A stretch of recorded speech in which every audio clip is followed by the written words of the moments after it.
Hey everyone, Tony D and Little Joan here with a hot take on Antifa. Andy No tweets.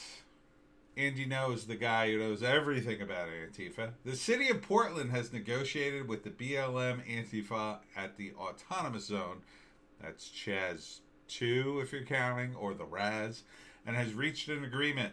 The details of that deal aren't known, but Antifa have now agreed to let the barricades come down. The area is absolutely trashed. And do we have a picture?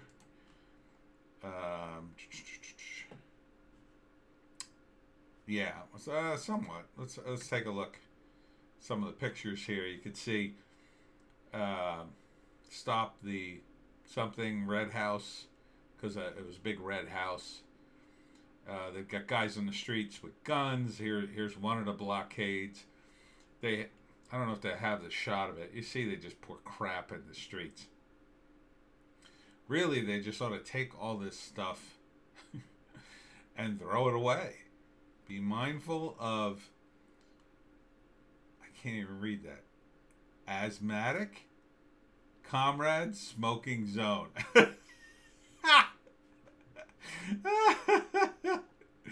Be mindful of asthmatic comrades. That's funny. That's funny. You can see they light fires. It's just a mess. It's just a freaking mess. But there was a shot. Let's see. Oh, and then we'll get to this. So there was a shot of the street from up in the air. I don't know what I did with it. I lose my links. I see them on my phone, and then I can't find them on the PC. But you could see the street, and they had 6 barricades, so 6 different walls, which I guess is some kind of strategy because it's not like the Portland PD have an armored tank anymore. I'm sure they used to have one back in the day, back in the Bush era when they were giving out bazookas and tanks to beat the band. But so now they've negotiated with the terrorists. And these guys are terrorists. I mean, they're lame terrorists. They're a bunch of idiot college students. But to negotiate with them is to validate their nonsense as being serious. And Ted Wheeler just can't get it through his thick skull that he should not entertain these morons because it won't be enough. Even though Ted has gone out in the street and tried to be their friend and tried to get them on board. And he did get reelected, so maybe he did to some tiny extent, but they attacked him. Not that viciously, but pretty, blatantly. They tried to build one of the Chaz's right in front of his townhouse. And then his response was to move. I mean, this is a guy who makes the wrong decision every time. You don't deal with a bully by giving him something. That doesn't make the bully stop.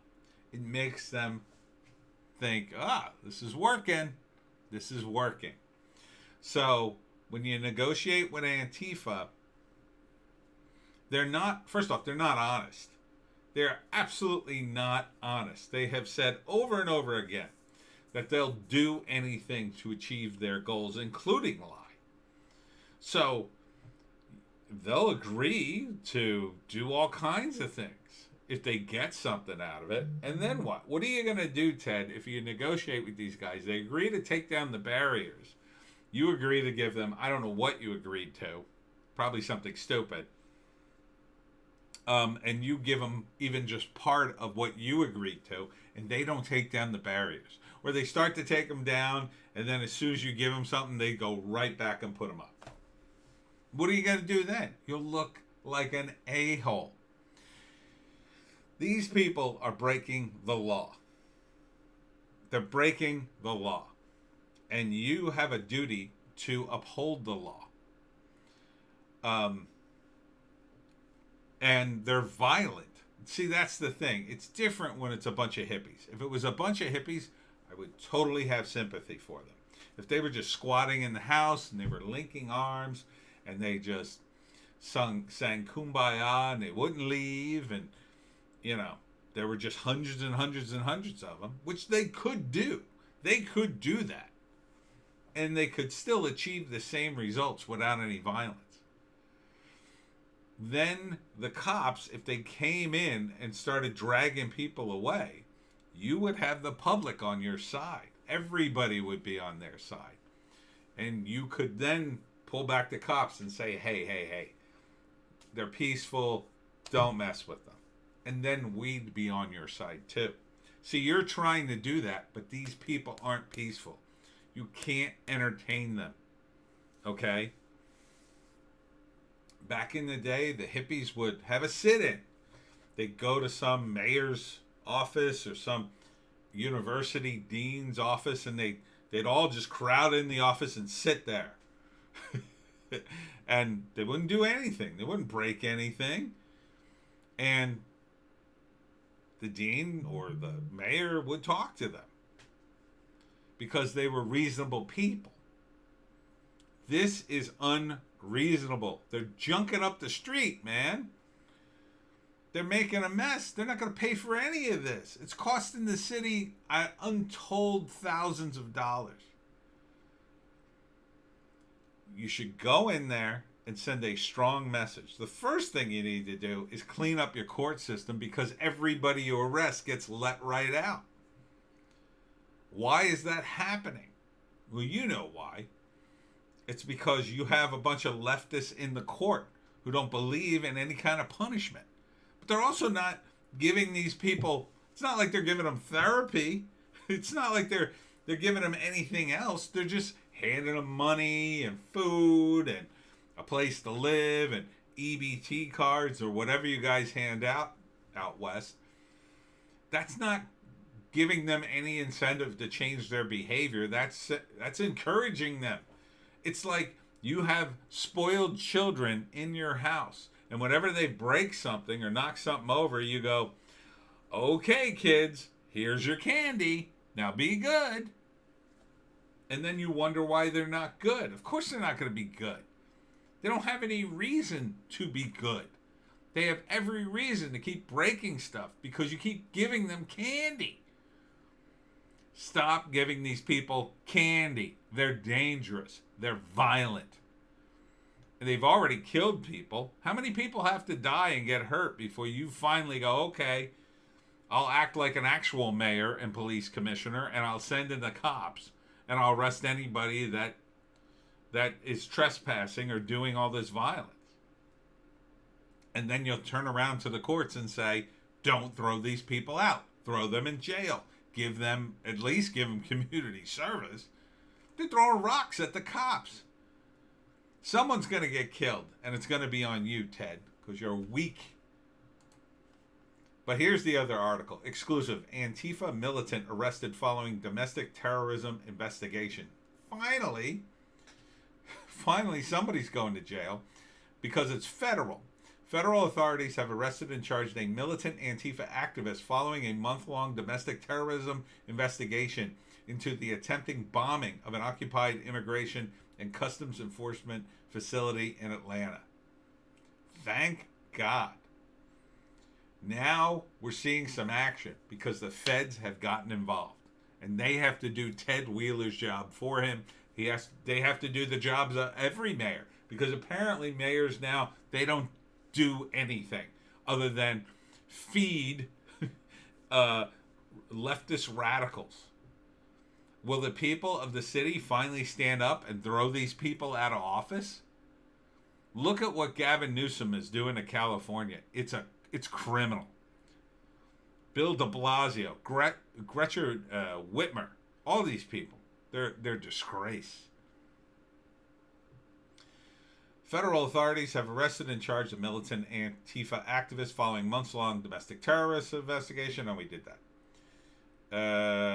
He seems pretty happy about it. It is a call from prison. According to the affidavit written by a special agent assigned to the FBI Joint Terrorism Task Force in Atlanta, Hunsinger, who's the suspect, was part of a black bloc group that smashed their way into an occupied Atlanta ICE field office using cinder blocks, rocks, and hammers on July 25th. From there, the rioters threw a nail bomb and Molotov cocktails into the building. This is beyond, man. The outside was graffitied with messages affiliated with Antifa and far-left policies. An examination of the bottles conducted by the FBI determined they were improvised incendiary devices known as Molotov cocktails, which are destructive devices, and they contain ignitable material, blah, blah, blah. No kidding. So, all the masked militants fled the scene, but one crucial key evidence that led investigators to identify Hunsinger as a suspect was from a pool of blood at the site of the attack. Agents contacted hospitals in the area to look for patients who were seeking treatment for lacerations. Hunsinger and his girlfriend, Catherine Richards, another far-left activist, checked into the emergency department of a nearby hospital soon after the attack on the office. Security footage at the hospital showed Hunsinger wearing the same dark clothing and shoes as one of the suspects, captured on CCTV lighting a suspected Molotov cocktail. And it seems like a weak case, but we'll see. Hunsinger has deleted most of his social media accounts, but from what has been observed and documented, shows he's an extreme far-left activist who supports Antifa. Yeah. So, until these guys start going to prison. Since Hunsinger was jailed, his comrades and allies have campaigned for his release. Despite his extremism, he was deeply connected to leftist academics and politicians. Oh, jeez. On November 9th, Daniela Aiello, a postdoctoral researcher in the Department of Geography and Planning at Queen's University in Ontario, Canada, petitioned a judge to release Hunsinger. Yeah, sure. Why not? He tried to burn down a building, might have killed somebody, but sure. I mean, I've known Hunsinger for years, and he's always been someone that impressed me with his commitment to safety and well-being of people in our communities, Fort wrote to the judge. Jeez. Vincent Fort, a former Democratic member of the Georgia State Senate. Wow. Look, I don't know if this guy's guilty. He sounds guilty. But until some of these Antifa guys go to jail, until the FBI gets up off its butt and actually goes after these guys, I don't know what's taking them so long. But I'm telling you, the wheel's going to turn. And once it does, FBI isn't going to be after people from ISIS or Al-Qaeda. They'll give those guys up, just like they sort of gave up on the mafia, really. They were cracking down on the mafia before 9/11. They were just about gone. The mafia was getting absolutely obliterated. And then 9/11 happened, and then they switched gears. Everything was about terrorism. Everything was about anybody from overseas. And that lasted for a long time, a good 10 years, I'd say, before it finally started to slow down. It didn't start slowing down until Obama, and it kind of didn't even stop. It just wasn't in the news anymore. But under Trump, it's turning towards Antifa, and I keep telling you guys, you're going to jail. Once the FBI tunes into how easy it is to find you guys, once they're really unleashed under a second Trump term, perhaps, even under a first Biden term, and I think Biden will really unleash them. I really do. You guys are in trouble. So if you're in Antifa, get out. Get out now. Now is the time to get out. And speaking of Trump, if you want to see my election rant, which I can't do on YouTube anymore, it got pretty long. I think I went like a half hour. It's on BitChute. My BitChute link is in the description below, all the way at the bottom. So go to BitChute. It's a BitChute exclusive. I can't put it on YouTube. It'll be deleted. And I curse, and I can do whatever I want on BitChute. So hooray for me. Right, doggy? Right, doggy? We're on BitChute now. Hooray. She's asleep. So go over to BitChute. And also, as always, for Christmas, check out my books. I'm plugging the books. The Pineys, #5 is out. And Hollywoke, another novel, is also out. All my other books, links in the description. So thanks, and we'll see you in the next video.